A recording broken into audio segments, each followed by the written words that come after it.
with Russia. What do you think of that, Counselor?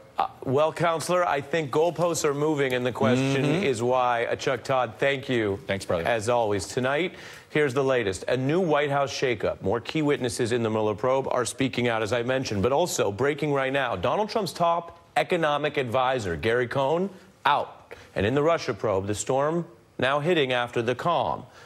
It has been, if you think about it, months of silence. Several witnesses in the Mueller probe keeping their silence until this week. They're speaking out. It began, of course, with Sam Nunberg, who did his first on-camera interview on this show last night.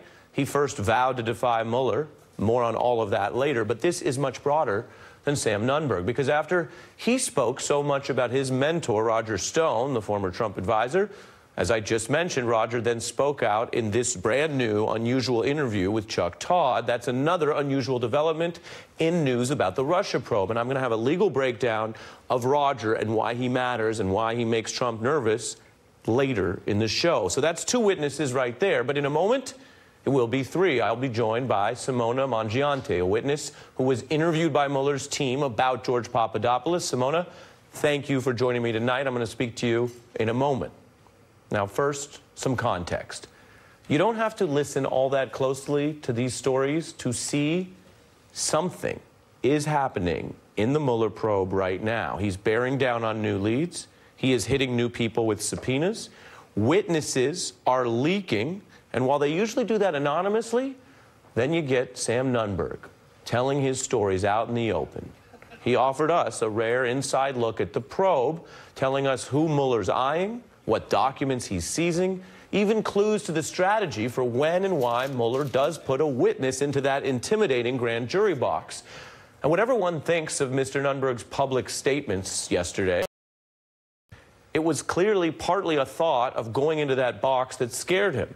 He made news on this show last night, initially vowing on camera to defy Mueller's subpoena, which my guest, attorney Maya Wiley, cautioned against. Sam, you got immunity. So you certainly don't have any reason not to testify, right? As you told us today. Not only that, it actually makes it appear that Roger Stone has something to hide because you will not go testify. He has nothing to hide. Well, then go testify. I think that in our discussion and what you said, I would have no problem going to the grand jury. But I, once again, don't want to have to spend 80 hours going over email. You'd rather spend possibly a year in jail than 80 hours going through emails. I'm not going to jail. And then he said, am I? So was he really asking? And did the answers that he got there from Ms. Wiley and others have an impact? Well, I can show you this news tonight. Nunberg saying, yes, he's telling a news outlet he will comply, basically because of the counsel of Professor Maya Wiley, whom he spoke to on the beat. Now, some viewers have told me that segment at times felt like an intervention. I'll tell you, it was certainly unlike any interview I've ever been a part of, on or off camera. Whatever it was, though, it also became part of this story. And tonight, we also asked Wiley for her response to Nunberg crediting her for this new decision today to pledge to comply with Mueller. Let me read to you what she says. I joined the set after Sam Nunberg referenced his racially offensive statements that got him fired from the Trump campaign, dismissing their relevance because they wouldn't have lost Trump a vote, she says. Unspoken was his willingness to use the N-word in reference to black leaders. That Nunberg actually recognizes the value and intelligence of a black woman is, I hope, a life lesson for him. I assume he has sought the advice and counsel of his lawyer. I hope what I gave him was a sense of the humanity we need now more than ever in this country. The humanity we need now. And you could see some of it in Nunberg's tortured public reaction and also in other people's reactions to him. Nunberg saying he wanted to explain himself, and he's done that before on this show, by the way, and he also wanted to ask others what he should do.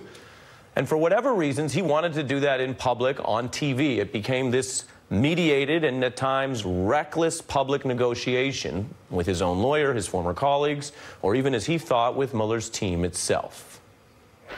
I am not a subject of the investigation. Which would, if true, would be good news for you. But they wanted something I said to them in that interview, they wanted at the grand jury. Do you think they wanted it to put on record for testimonial purposes to use against someone later? Yes, of course. In these grand juries, they build a case. They want you in the grand jury room to build that case against someone else. Yes. And here's And the that reason. person is? I don't know. You don't know. And if it's Roger, I'm not going to testify against Roger. Roger did not do anything. At a certain point, though, he also hit his limit. He canceled a planned interview this morning with another network and ultimately asked for the cameras following him to be turned off. Stop. Late last night, off camera, I'll tell you I spoke to Mr. Nunberg as well as his father. They do appear to be working through this. And it would be easy enough to dismiss Mr. Nunberg or just judge him from afar. In a short time, he went from saying he was a cooperative witness to a defiant one to tonight once again pledging cooperation. Now, he may have simply lived out in public what many people caught up in these situations feel in private. It could also be easy to consume this spectacle while claiming a kind of in fact, I see some in Washington tonight, people who live off scandal and clicks, now declaring this particular one was suddenly too much for them. But the legal import of these stories of Mr. Nunberg and tonight Mr. Stone and soon other witnesses is not the show. It's not just the will they or won't they iterative updates. It's actually a rare thing, I can tell you, for a grand jury probe. It is the disclosures of information and evidence from primary sources, from people who've actually been in that room in Mueller's office or who are headed there. And for all the reaction of Mr. Nunberg, he's not the first witness to disclose this information or do so with an axe to grind. Most of the stories we get about this probe, these headlines that all of us read, they come from witnesses leaking anonymously, and that's how we know what little we know about the probe. Those people leak anonymously out of self-interest. Think about this. Nunberg leaked on the record, probably against self-interest.